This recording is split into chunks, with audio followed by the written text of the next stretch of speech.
Magandang araw po sa lahat ng tagapakinig ng channel na ito. Ang ibabahagi ko pong kwento sa inyo ay kwento ng mag-anak na namumuhay sa isang liblib na baryo. Bagamat hikahos man sa buhay, ay masasabing masaya pa rin ang mag-anak nila Mang Teban at Aling Salome. At ang dalawa nilang anak na sila Marites at Marisa. Si Marites ay nasa 18 na, samantalang si Marisa naman ay nasa 12 pa lamang at kapwa na katuwang ng kanilang mga magulang sa mga gawaing bahay. Ang tanging nilang ikinabubuhay ay pagkukopra dahil sa dami ng niyog na nakatanim sa kanilang paligid. Isa-isang pinupulot ni Mang Teban ng mga nahuhulog na niyog at iniipon, saka babalatan at kukunin ng laman. At sina Marites at Maring ang nagbibilad ng mga ito. Samantalang si Aling Salome naman ang gumagawa ng gawaing bahay at minsan ay nagtatanim din ng mga gulay. Kahit kapos sa buhay ay hindi man nagugutom ang mga ito dahil may mga kamote naman silang pwedeng makain at meron ding mga saging na saba na kanilang nilalaga pag wala na talaga silang bigas na maisaing. Teban, wala na tayong bigas. Kailan ka ba pupunta ng bayan? Nagwika ito na sa susunod na araw pa sana. Pero kung wala na silang bigas ay sige, bababa ito bukas para ibenta ang ilang bulig ng saba para makabili sila ng bigas at kape. At sa susunod na araw pa siguro matutuyo ang mga kopra na kanilang ibinilad. Sige tay, at kami na lang ni Maring ang bahala sa mga kopra. Kami na po ang magbibilad at magliligpit bukas. Sige umano, at madaling araw ito lalakad kinabukasan para makabalik ka agad dito.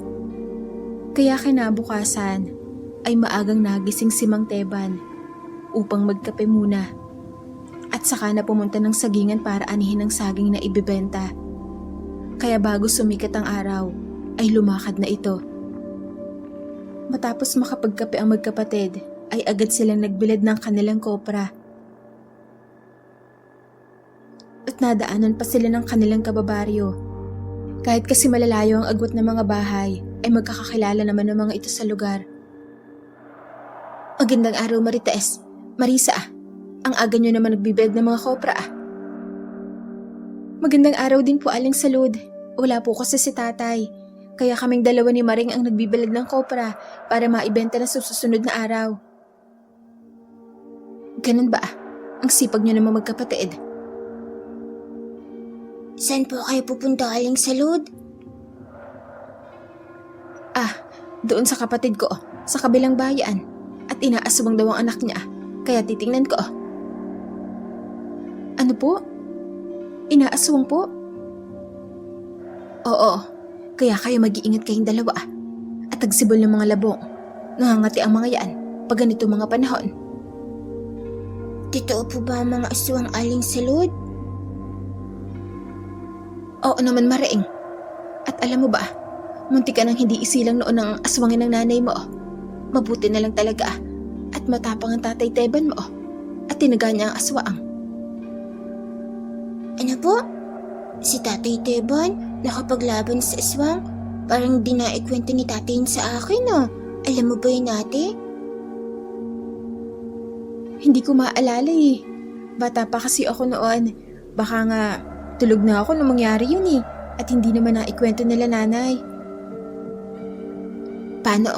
Mauna na ako sa inyong dalawa. At ang bilin ko, mag-iingat kayo. Sige po Aling Salud. Lumakad na nga ang kanilang kapitbahay at nagpatuloy na sa pagbibilad ng mga kopra magkapatid. At pagkatapos ay nagpahinga muna sila sa kamalig na gawa ng kanilang tatay. Ate, inom tayo ng buko. Ang init eh. Saan naman tayo kukuha ng buko? Ang taas-taas ng niyog. Ayokong umakyat no? Baka mahulog pa ako dyan. Hindi naman ikaw ang aakyat eh. Ayan si Kuya Adan. Diba? Naliligaw sa'yo yan? Oo nga. Pero hindi ko pa sinasagot yan at nakakayama rin. baka naman masasabi. Teka, tawagin ko. Kuya Adan? Kumusta? Andito kami ni Ate Marites. Lumapit naman ang binata na may dala pang kahoy panggatong at nagbagandang araw sa magkapatid. Kuya Adan, gusto daw niya ating uminom ng buko para walang kukuha eh. Huy, ano ka ba, Maring? Ikaw may gusto ng buko ha? Hindi ako. Ako pang ituturo mo eh. Ngumiti naman si Adan at nagwika na sige umano at kukuha niya sila. Naku Adan, wag na, baka mahulog ka pa. Si Maring naman talaga may gusto at hindi ako eh. Naku ate, kunwari ka pa. Sige Kuya Adan, ako na lang ikuha mo kung ayaw ni ate. Huwag ka mag-alala kuya. Ilalakad kita kay nanay at tatay. Akong bahala sa'yo. Tiningnan ito ng masama ni Marites na tila naiinis ito sa kapatid niya. Pero lumakad na si Adan at naghanap ng puno na pagkukunan ng sariwang buko. Ikaw talaga, Mikay. Kunwari ka pa ate. Gusto mo din si Kuya Adan eh. Bakit hindi mo pa kasi siya sagutin? Kaysa naman yung isa mong manliligaw na si Banong. Mayabang yun ate. Ayoko dun. Kahit mapera yun. Mas gusto ko si Kuya Adan. Ayoko pa magkanobyo, no? Wala na nga tayong makain minsan. Yan pa uunahin ko. Sinabihan ko na yung si Adan at yung si Banong na tumigil na. At hindi pa yan ang prioridad ko sa ngayon. Ngunit napatigil na ang mga ito nang bumalik na si Adan na may dalang buko at binuksan pa niya mga ito saka ibinigay sa dalawa. Saka na ito nagpaalam dahil baka hinihintay na ito sa kanila. Kaya nagpasalamat naman ang magkapatid sa binata. Salamat Adan. Pasensya ka na ha, naabala ka pa pala namin. Ngumiti lang ang binata at sinabing ayos lamang umano. Saka na ito umalis. Kaya ay ninom naman at kinain ng magkapatid ang bigay sa kanilang buko. Matapos ay iniwan muna nila mga binilad na kopra para umuwi sa kanilang bahay. Upang tulungan ng kanilang nanay sa lume sa paglalaba. Nay, mabuti pa, kami nilang maglalaban ni Maring sa ilog. Salamat naman kung ganon. Pero mamaya na kayo maglaba. Pagkatapos man ng halian, magluluto lang ako ng pananghalian natin. Pagtsagaan niyo na muna ang nilagang saging at bagoong mga anak. Oh, ang sarap nga po yan nanay eh. Babaunin na lang po namin yan ni Maring at doon na lang po kami kakain sa ilog, Nay. Sige, kayong bahala. Hintayin niyo na lang. Hinintay nga na magkapatid ang nilagang saging ng kanilang ina at pagkaluto ay nagbaon na lamang sila ng mga ito at saka bagoong. At saka dinala sa ilog ang kanilang mga labahin. Naglaban na nga magkapatid habang kumakain din ng nilagang saging na sinasawsaw pa nila sa bagoong hanggang sa isang matandang babae ang lumapit sa kanila na may dalang bayong. Mga inaeng, maaari bang makahingi ng kinakain niyo? Hindi pa kasi ako kumakain kanina pa at pagod na din ako. Sige po Lola, hali kayo, umupo po kayo dito. At saluhan niyo po kami, madami naman po itong nilagang saging na dala namin Lola. Salamat mga inaeng. Saan ba kayo nang galing Lola? At tagisahin kayo? Hindi po kasi namin kayo kilala eh. May pinuntahan lang ako inaeng, pero wala pala at may pinuntahan daw. Si Aling Salid po ba? Inahanap niyo? May pinuntahan nga po talaga siya eh. Pupunta daw sa anak na sa kabilang baryo at inaaswang daw po ito. Nagkalat na naman pala mga kampo ng dilim. Sa bagay, tagsibol kasi ng laboong, kaya nangangati sila. Kaya kayo mga inaeng, mag-iingat kayo. Hindi po ako natatakot sa mga aswang Lola. Ganoon ba? Ang tapang mo namang bata. Tama na nga yan. Sige na Lola, kumain na kayo. Eto po. Kumain na nga ang matanda at pagkatapos ay nagpasalamat ito sa dalawa. Lola, dalhin niyo na po tong saging na natira para naman may makain kayo kahit papano. Pasensya na at yun lang ang maibibigay namin sa'yo, Lola. Kapos din po kasi kami sa buhay eh. Naku mga inaeng, sobre na nga ito. Salamat sa inyo. Ang mabuti pa, iwan ko na lang ito sa inyo.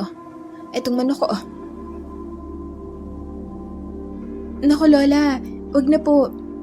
Ibenta nyo na lang para naman makabili kayo ng pagkain nyo. Ayos lang po kami Lola. Naku inaeng, sige na. Pakiusap, tanggapin nyo na. Wag na nga po la, dalhin nyo na lang po yung manok nyo. Baka po katayin pa yun ni nanay eh. Sige mga inaeng, pero maaari ba makiusap ulit sa inyo? Kung ayaw nyo ng manok ko, maaari bang iwan ko na muna sa inyo to at babalikan ko na lang? Sige po Lola, pero balikan nyo po ito ah. Ipagtanong nyo na lang po ang bahay namin Lola kung saan. Salamat mga inaeng. Paano? Mauna na ako. Iniwan nga ng matanda ang manok na nasa bayong at lumakad na. Ngunit naiwan nito ang bigay na saging ni Marites sa kanya, kaya pinahabol na ito kay Maring. Maring, naiwan ni Lola ang saging oh. Habulin mo nga para ibigay ito sa kanya. Kawawa naman eh. Aka na ate? Hinabol nga ni Maring ang matanda, pero nagtaka ito dahil wala na ito at hindi na niya ito makita. Kaya bumalik na lamang ito sa kanyang kapatid. Ate, wala na si Lola? Ang bilis na wala agad. Ano? Ikakaalis na lang ah. Imposible namang nawala agad yun na hindi nga makalakad yun na mabilis eh. Kaya nga eh. Nagtaka nga din ako. Bigla na lang nawala. Hayaan mo na. Tulungan mo na ako dito at pagkatapos ay kukunin pa natin ang mga binalad nating kopra. Bumalik na sa paglalaba ang dalawa at pagkatapos ay umuwi na ang mga ito dahil hapon na din. Kinuha ni Maring ang manok sa bayong para maitali at nagulat dahil kakaiba ang manok na ito. Maganda ang kulay ng balahibo na katulad sa ginto. Ate oh, kakaiba naman itong manok ni Lola. Kulikin to ang mga balahibo. Oo nga eh, tandang pa yata yan. Sige na, itali mo na lang muna at lagyan mo ng tubig at sabihin mo si nanay na huwag kakatayin at hindi yan sa atin. Sige ate. Kaya tinali nga ito ni Maring at nilagyan ng tubig at sinabihan ng kanilang nanay na huwag pakialaman ng manok. Nay Salome, huwag na pong kakatayin ng manok ha. Hindi po atin yun. Iniwan mo na sa amin niya ni Lola. Babalikan daw niya. Sinong Lola naman ang sinasabi mo? Yung matanda kanina sa ilog, Nay. Binigyan namin ng nilagang saging. Tapos, bibigay sana sa amin ng manok na yan. Pero tinanggihan namin. Kaya pinaalagaan muna niya. At pupunta daw siya kana Aling Salud. Baka kamag-anak na yun. Ganun ba? O siya sige. Iwan niyo na lang dyan. Tara na Maring. Ligpitin na natin ang mga kopra at tuyo na yon. Siguro, tayo na Maring. Ligpitin na natin ang mga kopra at tuyo na yun siguro. Para naman maibenta na ni tatay sa susunod. Lumakad na ang dalawa at iniligpit ang mga kopra na kanilang ibinilad. At inilagay sa sako. Nilagay sa kamalig sa gitna ng nyogan. At dahil may araw pa, ay namulot muna ng mga nalaglag na mga niyog ang magkapatid para dalhin sa kamalig na pinag-iimbakan din nila ng kopra. At nang madami na silang naipon, ay binilatan nila ito sa kamalig. At dahil naging abala, ay hindi na malayo na magkapatid ang oras at inabot na sila ng dilim. Hala, madilim na pala Maring. Mabuti pa umuwi na tayo, baka ando na din si tatay. Nga ate, nalimong kasi tayo eh. Balikan na lang natin ito bukas. Kaya umuwi na nga ang magkapatid. At dahil walang dalang ilawan, at nasa nyogan pa, ay nahirapan ng dalawa dahil sa madilim na daan. Ang bilis dumilim, hindi natin namalayan. Hindi tuloy tayo nakapagdala ng ilawan. Oo nga ate. Bigla namang napatigil ang dalawa nang bigla sila nakarinig ng huni ng wakwak. Ate? Ano yun? Dalian mo, Maring. Huwag kang lalayo sa akin, ha? Natatakot ako ate. Sabi mo kanina, hindi ka natatakot sa aswang. Kanina yun ate nang may araw pa. Gabi na ngayon eh. Huwag kang matakot. Bilisan mo na lang ang paglalakad. Lakad takbo na ang ginawa ng magkapatid. Pero dito inapatigil sila nang marinig muli ang huni ng wakwak at mahina na ito. Na ang ibig sabihin ay nasa malapit na ito. Bigla nang hinugot ni Marites ang dalang itak at hinawakan maigi ang kapatid. Maring, kahit anong mangyari, huwag kang tatakbo ha. At madilim pa naman dito. Nasa malapit na siya. Anong gagawin natin ate? Basta, huwag kang lalayo sa akin. Patuloy silang naglakad at nakiramdam. Napasigaw si Maring. Nang muling humuni ang wakwak at nakita niya na nasa puno ito ng niyog sa harapan nila at bumababa pa ito nang nakabaliktad. Ate? Ayun oh, sa puno ng niyog. Mainura ito ni Marites habang nakatutok dito ang itak nito. Pero alam ni Maring na natatakot din ito dahil sa nanginginig na ang kamay nito na may hawak na itak. Sige, lumapit ka. Tatagin talaga kitang demonyo ka. Ngunit lalo lang silang nahintakutan nang ngumiti pa ito sa kanila dahil ramdam ng wakwak ang takot sa magkapatid.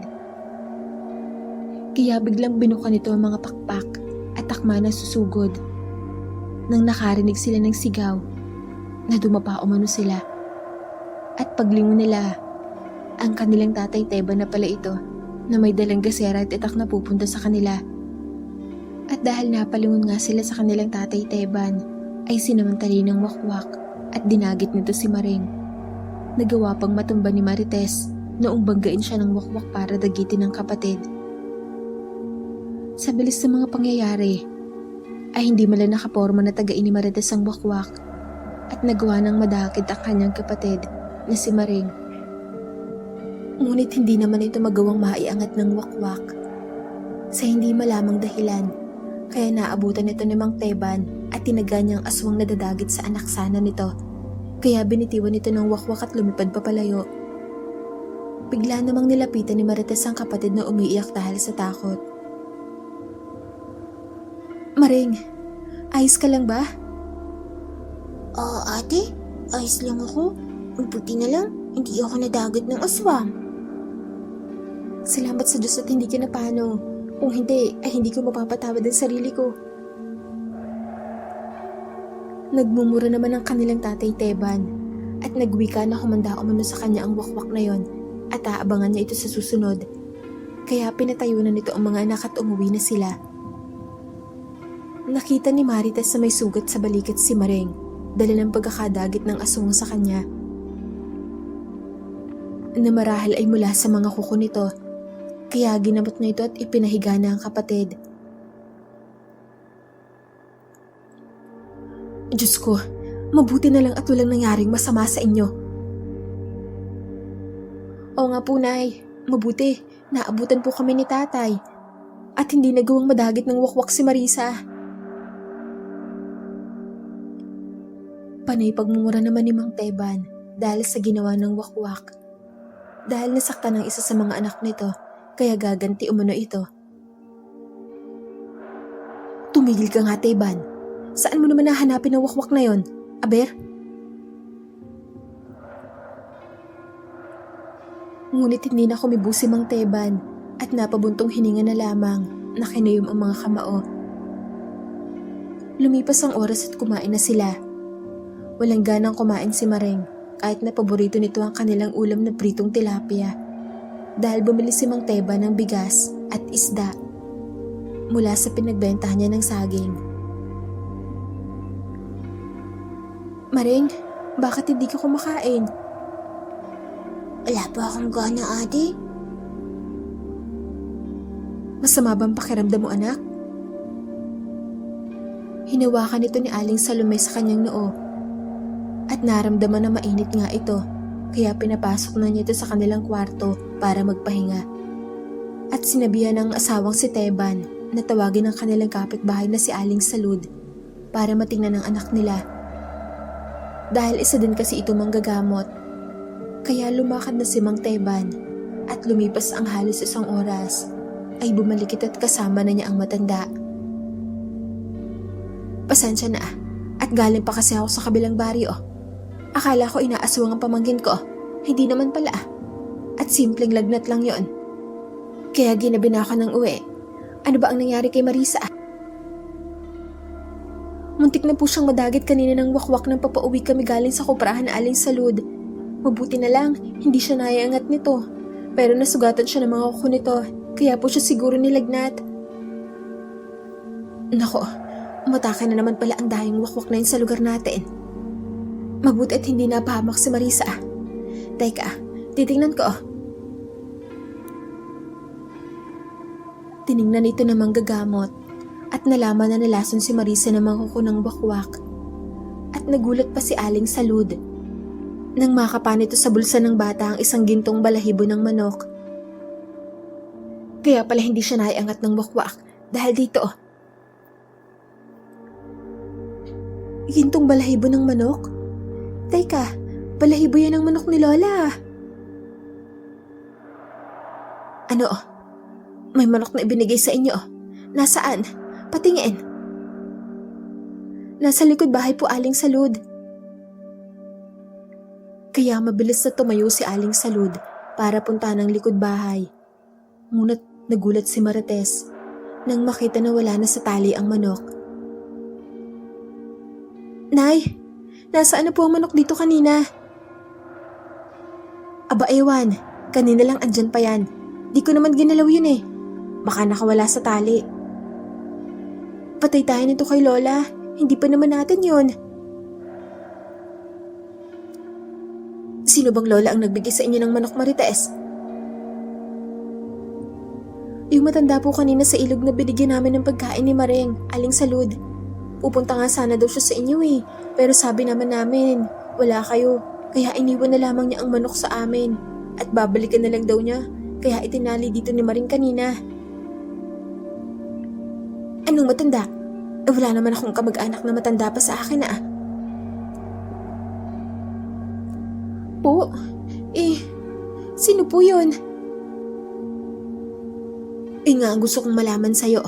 Dahil alam mo ba na ang manok na yun ay maaaring Saraya? Ano pong Saraya, Aling Salud? Lahi po ba ng mga manok yun? Kakaiba po kasi yun at kulay ginto ang mga balahibo. Ang Saraya ay manok ng mga engkanto, Marites. Ano po? Manok ng mga engkanto?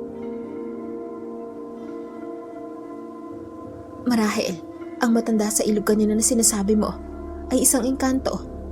At dahil mabait kayo sa kanya, ay ibinigay niya sa inyo ang alaga niya. At dahil doon, nakaligtas si Marisa sa wakwak. Namangha at nagulat naman si Marites at Aling Salome sa narinig. Pero parang hindi naman nagulat si Mang Teban, kaya bumalik na sila sa loob. Magiging maayos na bukas si Marisa.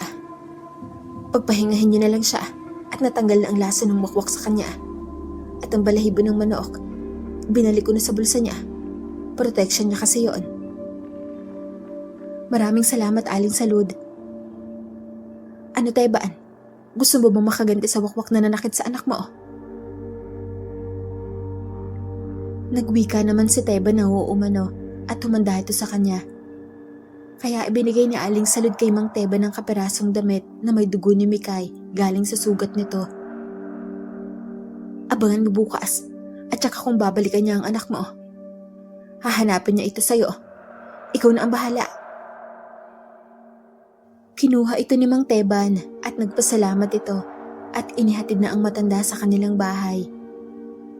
Kinabukasan ay maagang nagising si Marites upang mag-asikaso ng kanilang almusal.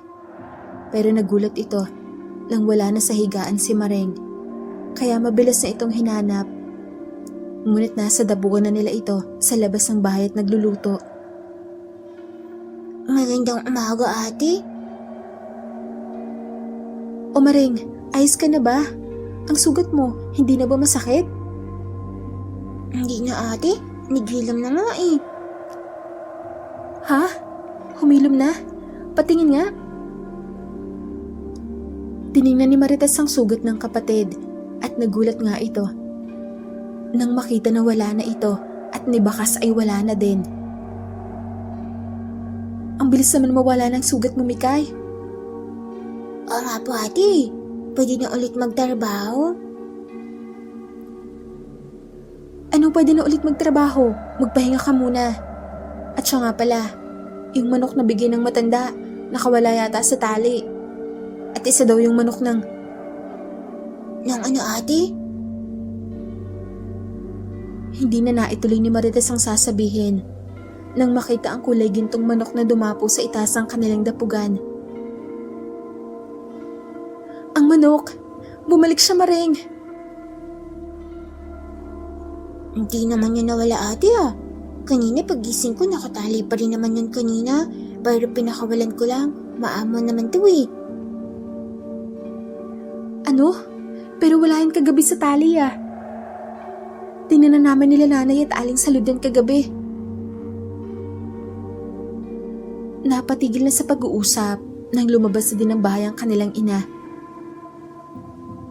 Oh, gising na pala kayo. Marisa, ayos ka na ba anak? Apo, nanay, ayos na po ako. Nay, tingnan niyo po oh.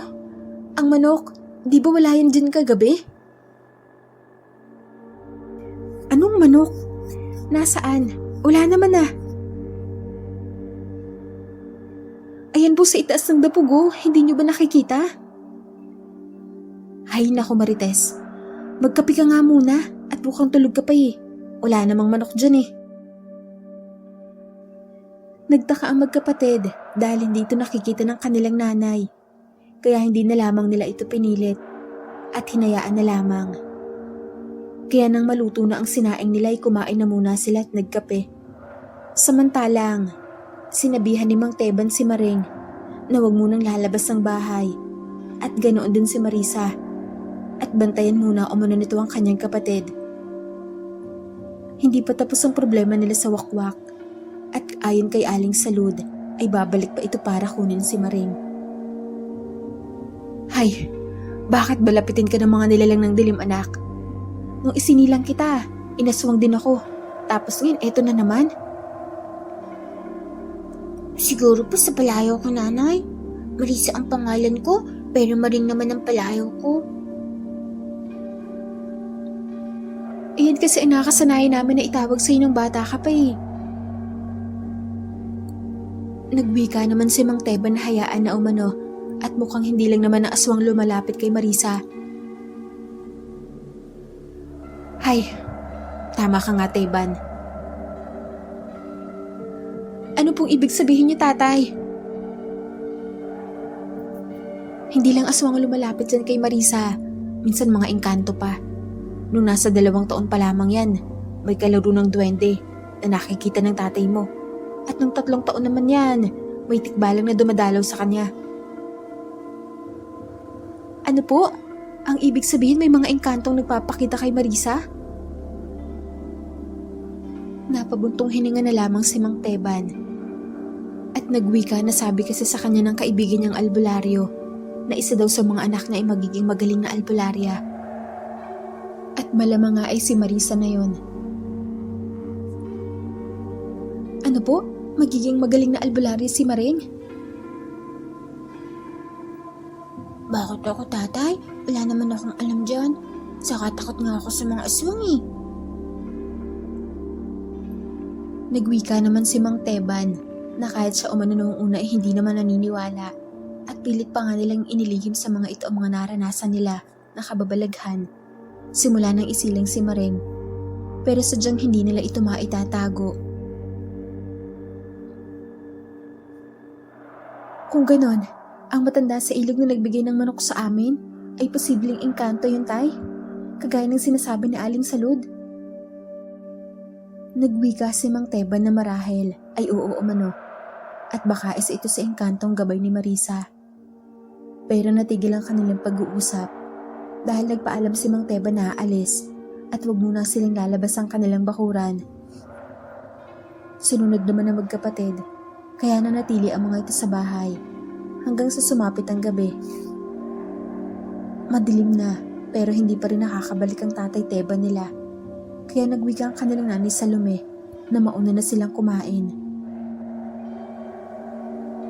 Bakit wala pa si Tatay Teban, ate? Hayaan mo na, baka mamaya lang andito na yon. Nag-aalala kasi ako kay Tatay, ate. Huwag ka mag-alala. Si tatay pa ba? Matapang yun no, hindi nga siya natakot sa wakwak eh. Napatigil sila sa pag-uusap nang biglang may kumatok sa pinto. Ayan, baka si tatay na yan. Ang nanay nilang sa Salome ay nagbukas at hindi ito si Mang Teban, kundi ay si Banong na isa sa manliligaw ni Marites. Marites anak, may bisita ka. Banong, ikaw pala, magandang gabi. Naparito ka.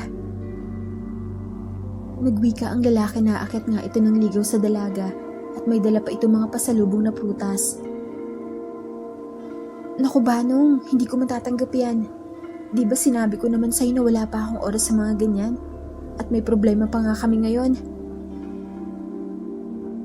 Ngunit galit naman ang binata na nagwika na akala ba umano nito ay hindi niya nakita nung nakaraan na nagpapakuha ito ng buko kay Adan. Bakit ang bigay niya itinatanggihan ito? Naku Banong, si Maria na nagpakuha ng buko. Hindi ako. Ngunit galit pa rin ang binata at nagwika na hindi umano ito titigil hanggat hindi siya nito napapa sa kanya, sabay alis na nito. Hindi pa, ate. Kaya ayaw ko din eh. Mayabang yun at nagbabanta pa. Hayaan mo yon. Tara na, pasok na tayo sa bahay. Pumasok na nga mga ito sa bahay nila at lumalim na ang gabi. Wala pa rin ang Tatay Teban nila. Kaya nagpasya na silang matulog. Pero hindi pa man sila nakakapasok ng higaan ay bigla nang kumalabog ang bubungan nila at nakarinig pa sila na mahihinang hun ng wakwak. Kaya mabilis na kinuha ni Aling Salome ang itak nila na nakasabit sa dingding. Marites, ang kapatid mo, ipasok mo sa kwarto, huwag kayong lalabas. At ikaw, kung ano ka mang nilalang na nasa bubungan, hinayupak kang demonyo ka? Huwag ang anak ko, dahil mapapatay mo muna ako bago mo malapitan ng anak kong demonyo ka. Ngunit parang hindi man lang ito natinag kay Aling Salome at panay ang ikot nito sa bahay nila. Hanggang sa may narinig silang hiyaw at bumagsak ito sa bubungan nila. Kaya dali-dali ding lumabas ng kwarto ang magkapatid at sumilip sa siwang ng dingding. Dito nila nakita ang Tatay Teban nila na may dalang itak at pasugod sa isang nilalang na may tama ng sibat sa balikat nito kaya hindi ito makalipad. Narinig nila nagmura ang Tatay Teban nila at nagwika ito na walang hiya o mano. Dahil bakit ang mga anak pa niya ang balak ng biktimahin kahit nakalugar lamang nila ito. Nagkatinginan sina Marites at Maring sa sinabi ng kanilang Tatay Teban at muling napasilip sa labas at nakita nakikipagbuno ang tatay nila sa wakwak. Tinataga niya ito ng kanyang itak at nakita naman nila na nakakalmot din siya ng wakwak pero parang wala lamang ito kay Mang Teban. Hanggang sa makita na lamang nila Marites at Marisa na napatay na ito ni Mang Teban. Saka lamang sila lumabas ang kanilang bahay. Tay, ayos lang po ba kayo? Sumagot naman ang kanilang tatay na ayos lamang umano ito at huwag sila mag-alala dahil wala naman itong sugat. Nakita nga ni Marisa at Marites na wala nga itong sugat at punit lamang ang damit nito dahil sa pagkalmot ng wakwak sa kanya. Paano hindi kayo nasugating, tatay? May ipinakita sa kanila ang tatay Teban nila at isa itong itim na tela na lagayan na nakasukbit sa balikat nito at inilabas ito ni Mang Teban at ipinakita sa mga anak. Isa itong niyog na walang mata. Nagwika ang kanilang tatay na isa itong mutya na kanyang nakita noon na tangan niya at dahil dito ay hindi siya nakayang sugatan ng mga aswang.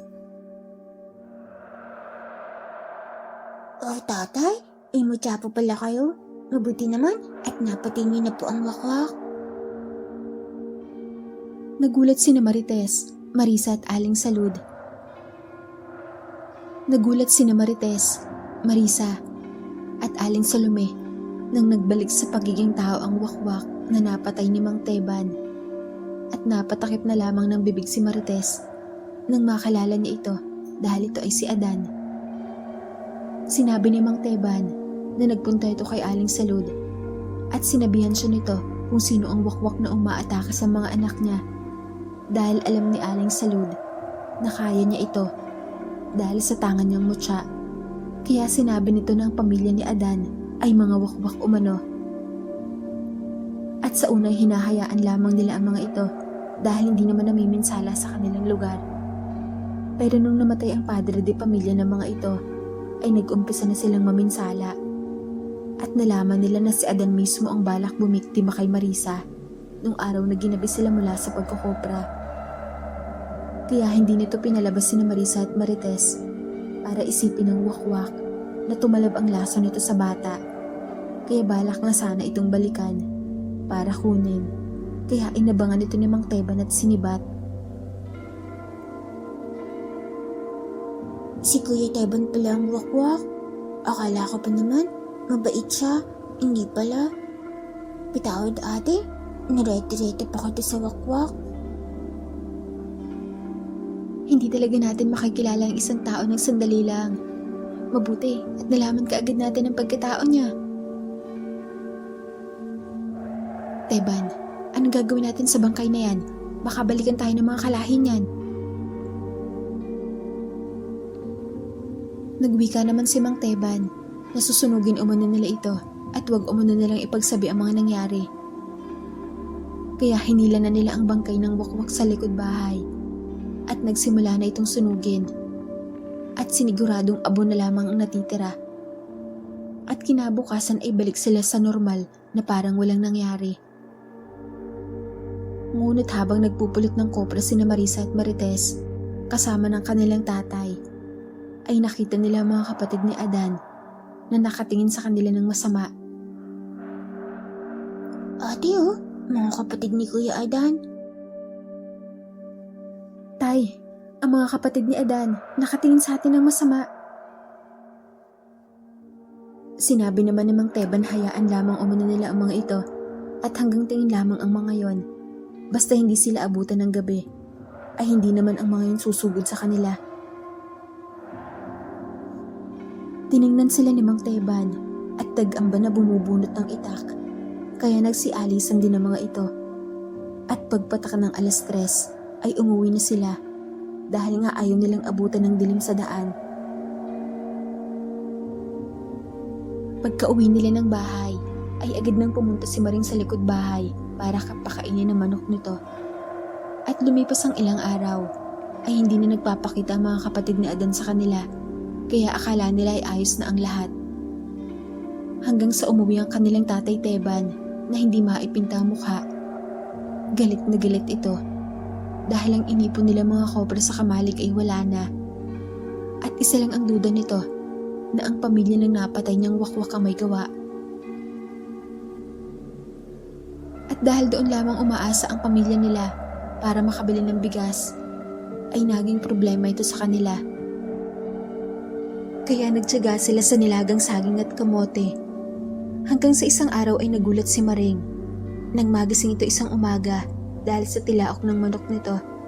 Kaya pumunta ito ng likod bahay. At nakita niya na may patay na baboy ramo na sa kanilang dapugan. Kaya agad niyang tinawag at ginising ang kanyang tatay Teban. Tay, dali gumising po kayo. Sumama po kayo sa akin.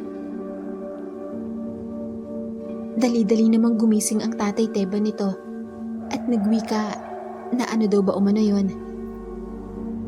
Basta po tayo po sa likod bahay. Madali kayo.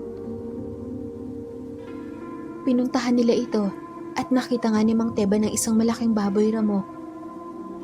Kaya nilapitan niya ito at nang kanya nga hawakan ay mainit pa, nang ibig sabihin ay kakamatay lang. At pansin din ang sugat nito sa leeg at katawan na parang gawa ng matatalas na kuko. Ngunit hindi na yun pinansin pa ni Mang Teban at kinatay na niya ito. At si Maring pa ang nag-init ng tubig hanggang sumagising ang kanyang nanay Salome at ate Marites. Nakapwa nagulat din sa nakitang baboy ramo. May baboy ramo? Saan nyo naman nahuli yan, tay? Nagwika ang tatay Teban nila na hindi nga nito alam. Ginising lamang umano ito ni Maring at ipinakita ang malaking baboy. Marahil ay nakatakas lamang ito sa mga mangangaso at nagawi sa bahay nila.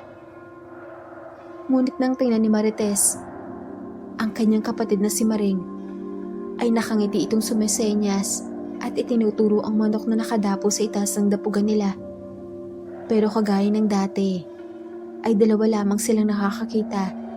Kaya lumapit si Marites dito. Saan galing ang baboy, Maring?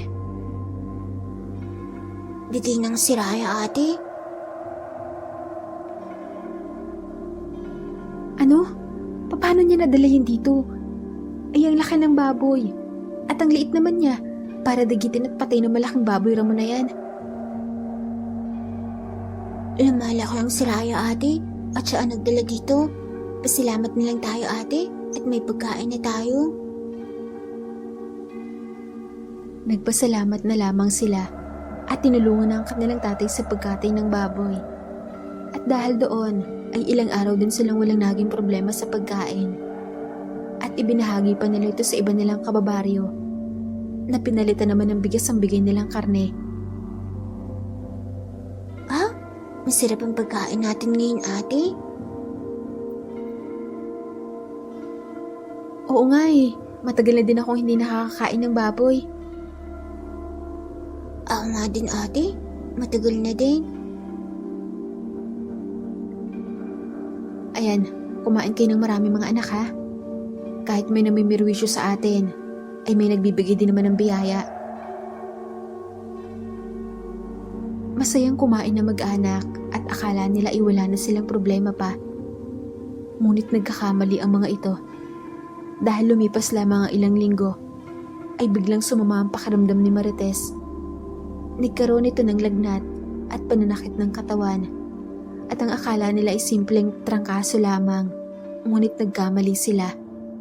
Dahil pagpatak ng hapon, ay nakita nila Aling Salome at Mang Teban, pati na rin ni Marisa, ang pagkakaroon nito ng mga pantal sa buong katawan, lalo na sa mukha. Ate, anong nangyari sa'yo? Hindi ko alam, Marisa, ang sakit ng buong kong katawan. Anong gagawin natin, Teban? Mukhang hindi ito simpleng sakit ah. Nagwika si Mang Teban na hindi nga ito simpleng sakit, kaya pinatawag nila si Aling Salud na agad din namang pumunta. Nagulat ito sa nakitang kalagayan ni Marites at alam na kaagad nito ang nangyari sa dalawa dahil binarang ito. Ano po? May nambarang kay Ate Marites? Oo, at mukhang hindi ito basta-basta lang barang at mukhang magaling ang gumawa nito. Tiningnan ito ni Aling Salud at kahit ito hindi magawang mahuli ang may gawa dahil magaling nga ito. Napamura muli si Mang Teban at sinabing wala nang ibang gagawa nito kundi ang angka ni Adan at baka pinaghihigantihan nila si Marites. Napapailing si Aling Salud dahil hindi niya talaga ito magamot at ang tangang ginawa lamang nito ay mapaibsan ang sakit na nararamdaman ni Marites.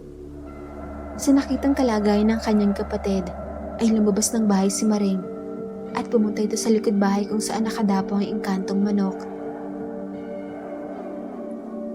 Pakiusap, tulungan mo akong pagalingin ng ate ko.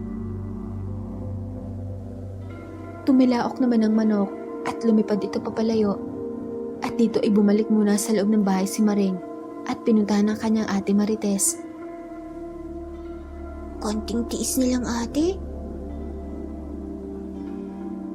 Nagwawala naman sa galit si Mang Teban at kinuha ang itak nito para sugurin ang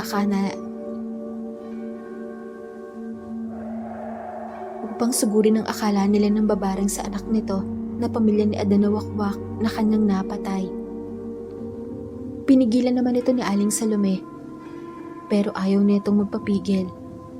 Samantalang, umalis din si Aling Salud para kumuha pa ng mga gamit. Maya-maya ay nakarinig na ng tilaok ng manok si Maring, kaya lumabas ito ng bahay. Pumunta sa likuran at dito ay nakita niya na bumalik na ang manok. Nagulat ito dahil kasama nito ang matanda na kanilang binigyan ng pagkain. Lola, andito po ba kayo para kunin ang manok niyo? Hindi, Maring. Nandito ako para tulungan kayo ng ate mo, kagaya ng pagtulong niyo sa akin noon. Eto, tanggapin mo. Ano po ito, Lola? Gamot yan para sa ate mo. Ilaga mo ang bulaklak na to at ipainom sa kanya. Kinuha ni Maring ang ibinibigay ng matanda at nilaga niya ito sa kanilang dapugan. Habang nagpapainit ng tubig, ay nakatayo lamang ang matanda sa gilid na nakadapo sa balikat nito ang manok. Lumabas naman ng bahay si Aling Salome para tingnan si Maring. Marisa, ano ba ang ginagawa mo dyan? Pumasok ka nga ng bahay. Sandali lang po, nanay. Naghahanda po ako ng gamot ni ate. Anong gamot ang sinasabi mo dyan? Bigay po ni Lola sa akin. Ito daw po makakagamot kay ate. Sino namang lola, anak? Mag-isa ka lang naman dyan ah. Eto po si Lola, nanay, oh. Nasa gilid ko. Maring ah, hindi ako nakikipagbiruan sa'yo. May sakit ang ate Marites mo. Kaya nga po ako naghahanda ng gamot niya, nay. Kumulo na ang pinapakuluan nitong bulaklak, kaya nagwika ang matandang babae na ipainom na nito sa kanyang ate yon. Kaya mabilis na isinalin ni Maring ang pinakuluan nito sa baso at pumunta sa kanyang ate. Lumaki na ang mga pigsa nito sa katawan. Ate, kaya mo bang iangat ang ulo mo? Inamin mo to, ate. Nanay, tulungan niyo po ako. Inilalayan ni Aling Salome ang ulo ni Marites para makainom ito ng pinapainom ni Maring sa kanya. At unti-unting ininom nga ito ni Marites at halos nakalahati nito ang laman ng baso. Pinahiga muli ito ni Aling Salome. Naghintay ang dalawa ng magiging resulta at hindi nga nagtagal ay nakita nila na unti-unting nawawala ang mga bukol nito sa kanyang katawan. Bumalik na sa ayos ang itsura nito at nakakapagsalita na rin. Nay? Maring? Ate, mabuti naman at magaling ka na. Eto, oh, ubusin mo na lang ito. Salamat naman at ayos ka na, Marites, anak. Eh, Nay, ano bang nangyari sa akin? May nangbaring daw sa'yo, ate. At hinala ni tatay ay yung mga wakwak na pamilya ni Kuya Adan, kaya sinugod niya. Ano? Sumugo doon si tatay na mag-isa? Baka mapahamak siya. Hindi yun, ate. May mutya naman si Tatay Tebon eh. Pero, paano niyo pala ako naggamot, Nay? Di ko nga alam sa kapatid mo, Marites. Nagtataka nga ako kung saan niya nakuha ang pinapainom niya sa'yo. Maring, ikaw ang nagpagaling sa akin? Oo, ate. Binigyan ako ni Lola ng bulaklak. Ang sabi niya, ilaga ko daw at ipainom sa'yo. Sinong lola? Yung nagbigay ng manok, ate. Yung pinakain natin sa ilog. Siya ang nagbigay sa akin, ate, ng gamot. Ganun ba? Nandyan ba si lola? Magpapasalamat man lang ako. Nasa likod bahay, ate. Kaya naman daling nila itong pinuntahan sa likod bahay, ngunit wala na ito. Ala, wala na pala si lola. Baka umalis na siya, ate. Sayang naman, hindi mo lang ako nakapagpasalamat sa kanya. Samantala kay Mang Teban naman, ay pinuntahan nga nito ang bahay ng pamilya ng Wakwak. Palayo pa lamang ito, ay madami na itong naririnig ng mga huni ng Wakwak. Kaya nagwika ito na lumabas umano ang mga ito at huwag magtago. Lumitaw nga ang ilan sa mga Wakwak sa harapan nito at nagwika kung ano ang kailangan niya sa kanila. Hindi pa ba sapat umano na pinatay nito ang kapatid nila? Nagwika naman si Mang Teban na kasalanan umano ng kapatid nila yon, kaya siya napatay dahil sinaktan nito ang anak niya at sumugod pa ito sa bahay nila. Kaya niya ito napatay at ngayon ay hindi ang mangyayari sa mga ito kung hindi nila pagagalingan ng anak nito sa ginawa nilang barang. Nagwika naman ang isang Wakwak na wala sila umanong alam sa sinasabi nito. O at galit nga sila dahil sa pagpatay nito sa kapatid nila. Pero alam nila na tama ang ginawa umano ni Mang Teban, kaya hindi sila gumante at kasalanan naman talaga ng kapatid nila. Ngunit iginigiit ni Mang Teban na sila umano ang nangbarang dito, kaya ubusin niya umano ang mga ito at wala siyang ititira. Ngunit nagwika ang Wakwak na hindi nga sila ang may gawa ng pambabarang sa anak nito. At kung igigiit niya ang gusto niya, ay wala sila magagawa, kundi patayin din ito kung hindi pa ito aalis. Ngunit naging matigas ang ulo ni Mang Teban at sinugod niya ng taga ang mga Wakwak. Kaya walang nagawa ang mga ito kundi ang lumaban. Pinagtulungan nila ito ng kalmot, pero pawang damit lamang na ito ang napupunit. Nagagawa niyang mataga ang mga ito, kaya madaming nasugatan sa mga aswang. Nagwika si Mang Teban na humanda umano ang mga ito sa kanya dahil kahit anong gawin nila ay hindi naman ito matatablan ng kanilang pagkalmot. Dahil sa galit ay naging kumpiyansa si Mang Teban, kaya nakalimutan niya na may kahinaan din ang kanyang mutya. Kaya dito ay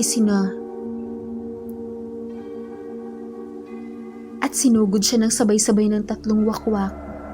Nahagip nito ang nang taga ang isa sa balikat, pero nagawang maagaw sa kanya ang kanyang itak. At ang isa naman ay dinagit ito at inilipad pataas. At mula sa itaas ay binitiwan nito si Mang Teban. Kaya nahulog ito at namatay dahil sa taas ng pagkakahulog nito. Hindi nga ito tinatabla ng mga pagtaga at pagkalmot, pero mula sa mataas na bahagi ay maaari itong masaktan at yun nga ang ginawa ng mga Wakwak dito. Samantala, balik naman sa bahay nila, ay nagulat si Aling Salud nang makita na magaling na si Marites. Kaya nagtanong ito kung sino ang gumamot sa dalaga. Si Maring po, Aling Salud. Siya po ang nagpagaling sa akin. Ano ikaw mo? Si Marisa ang nagpagaling sa'yo. Minigyan po kasi ako ng matanda na may-ari ng manak ng bulaklak na ilalago ako daw po at ipapainom kay ate, Aling Salud. Humanga naman si Aling Salud dahil sa napakabilis lamang mapagaling ni Maring ang nabarang. Gayong siya na matagal nang nanggagamot ay nahirapan. At isa pa na iniisip nito na marahil ay hindi basta-basta engkanto lang ang kaibigan ng bata. At sa kanyang hinuha ay isa itong reyna ng mga engkanto. Kaya wala na ding nagawa si Aling Salud kundi alamin na lamang kung sino ang nangbarang kay Marites sa pamamagitan ng pagtatawas. Hindi niya kasi magawa ito noong nakaratay pa ito dahil mahina na ang dunga nito, kaya mahirap umanong itawas. Pero ngayon na maayos na ito ay madali na sa kanya na malaman kung sino ang may gawa. Tinawas na nga ni Aling Salud si Marites at nalaman nila na isang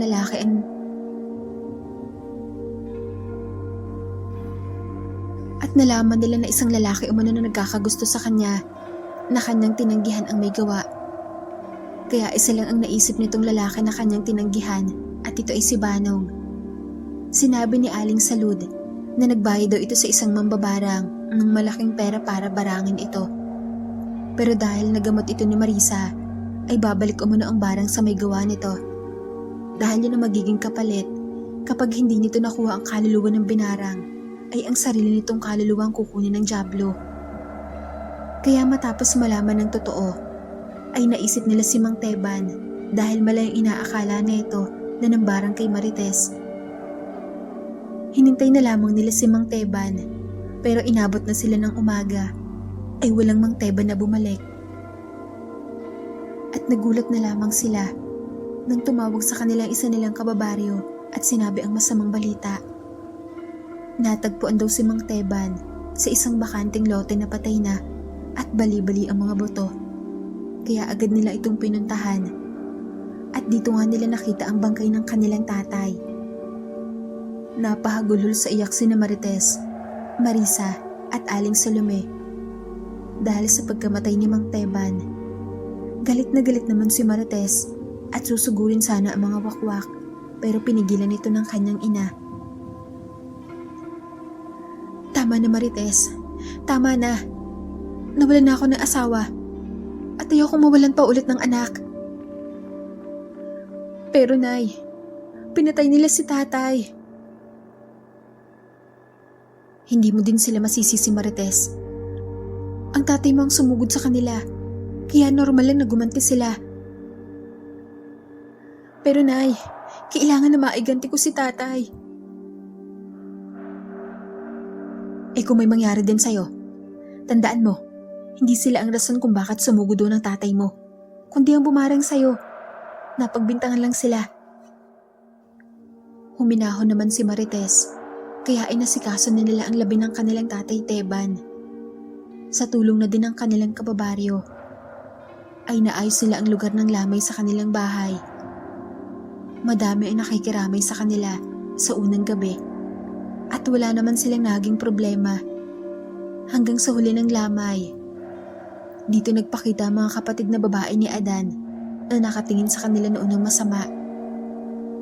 Matapos mapatay ng tatay nila ang kapatid nitong wakwak dahil hinarap sila ng magkapatid na Marisa at Marites. Anong kailangan nyo? Bakit kayo narito? Ang tapang naman ng apog nyo. Kayo na nga ang pumatay sa tatay namin, tapos pupunta pa kayo dito. Maring, kunin mo nga ang itak ni tatay. Nagwika ang babaeng kapatid ni Adan na hindi umano sila nagpunta para manggulo. Sana'y hayaan sila nito na makapagpaliwanag.